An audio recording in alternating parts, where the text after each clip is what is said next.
Gunpowder.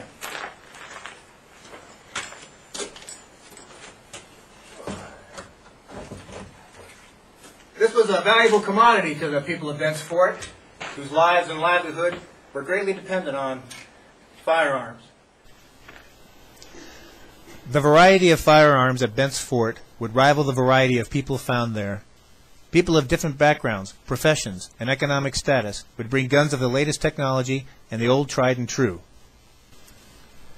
There were guns for the Indian trade, slender, graceful, long rifles, stouter, large caliber plains rifles, double barrel rifles, pistols, revolvers, derringers, pepper boxes, military surplus, and the Hall's breech loader. There were two types of firing mechanisms. The latest technology was the more efficient cap lock. The older technology was the flintlock. Flintlocks had been around in various forms for about 150 years. This is a Northwest trade gun, made primarily for the Indian trade. It would cost a Cheyenne 6 to 10 buffalo robes. They were smooth bore, most were 24 gauge, and could fire a round lead ball for large game or shot for ducks, geese, and other small animals. Now I'm going to show you how to load and fire this Northwest trade gun.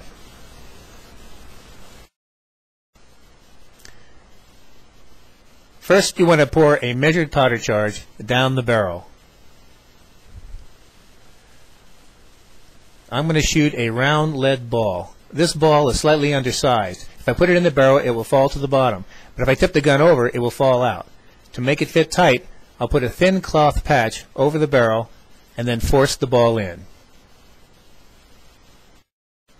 Now I'm going to use the wiping stick to seat that ball all the way down on the powder charge. Now I need to prime that weapon. To prime this weapon, you put some gunpowder in the pan. Close the battery, bring it to full cock. When I pull the trigger, the cock moves forward, the flint in the jaws hits the battery, scraping it, making sparks, while simultaneously opening it up, exposing the powder. The sparks set off the flash goes through the hole, into the main charge, and sets off. This happens very fast, much faster than I explained it. Let me show you.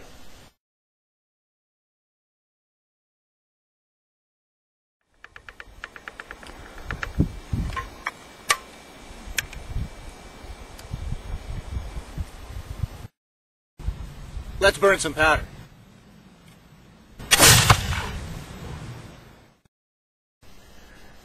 On a cap lock, this percussion cap goes on the tube. This cap contains fulminate of mercury, and when struck by the hammer, it makes a small explosion that flashes through into the main powder charge and sets off the gun.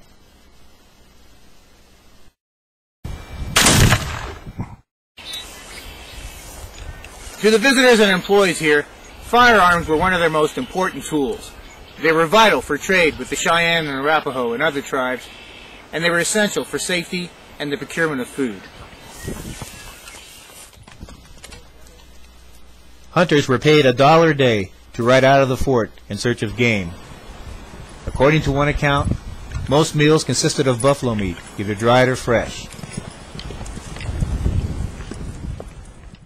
And they may ride many miles in search of the buffalo herds.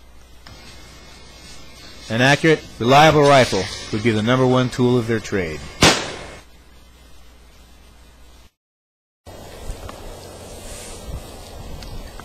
Outside the protection of fort walls, trouble could come on you suddenly, at any time, from any direction. Experienced men would always have their weapons within reach. When danger came, in the form of human or animal, your firearm just might make the difference.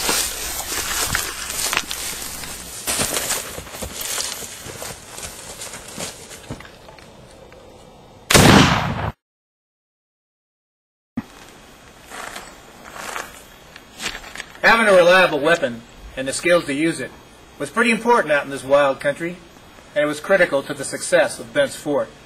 So when you're out there, remember to post good guards, keep your powder dry, and be ready for anything.